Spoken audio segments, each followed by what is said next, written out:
Ukraine's military intelligence reported that many offshore drilling sites in Crimea, which Russia has held since 2015, have been returned to army control. Authorities said that a unique operation was used to retake the drilling rigs known as the Boyko Towers from Russia. According to Volodymyr Zelensky, president of Ukraine, Ukrainian troops have made progress on the southern front over the past week, and there has also been activity close to Bakhmut, a city in the east. In his nightly video presentation, Zelensky stated, "Over the past 7 days, we have advanced in the Tavria, southern, sector.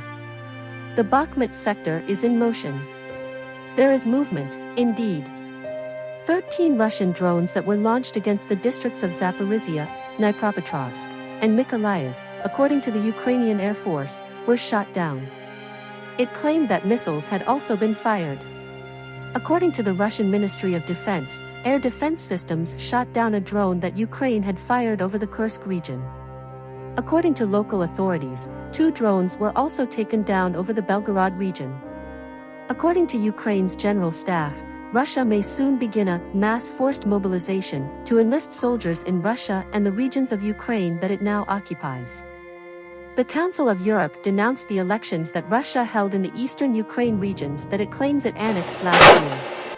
The Council declared that these fraudulent elections could only be regarded as void under international law. President Vladimir Putin will meet Kim Jong-un in Russia in the coming days, according to the Kremlin. Last week, the U.S. announced that the 2 officials would meet in Vladivostok to talk about the transfer of weapons from North Korea to Russia, claiming intelligence. Photos of Kim boarding his armored train in Pyongyang to depart for Russia were released by North Korea's official media. Speaking on behalf of the U.S. State Department, Matthew Miller stated that if Pyongyang sent arms to Moscow for its conflict in Ukraine, the U.S. would aggressively implement current sanctions and impose new ones. According to Miller, who spoke to reporters, "I will remind both countries that any transfer of arms from North Korea to Russia would be in violation of numerous United Nations Security Council resolutions."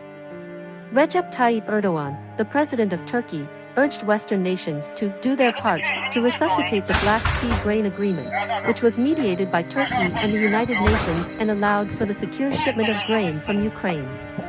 According to Erdogan, this topic would be high on the UN General Assembly's agenda. The Turkish president met with the Russian president in early September, and the Kremlin said that talks would continue.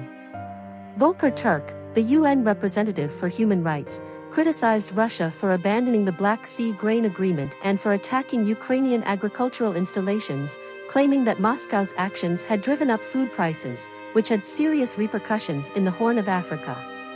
President of Brazil Luiz Inácio Lula da Silva reneged on an apparent promise he made to Putin, who is wanted by the ICC for suspected war crimes, that he wouldn't be detained if he visited the G20 meeting in Rio de Janeiro the following year. Several hours after telling an Indian media outlet that there was no way Putin would be detained, Lula said it would be up to the judge to make the decision. Unexpectedly traveling to Kyiv, German Foreign Minister Annalena Baerbock met with Zelensky and her Ukrainian counterpart Dmytro Kuleba. The debate focused heavily on obtaining long-range Taurus missiles from Germany, according to Baerbock, who also stated that Ukraine needs a stronger air defense system to defend its ports from Russian attacks.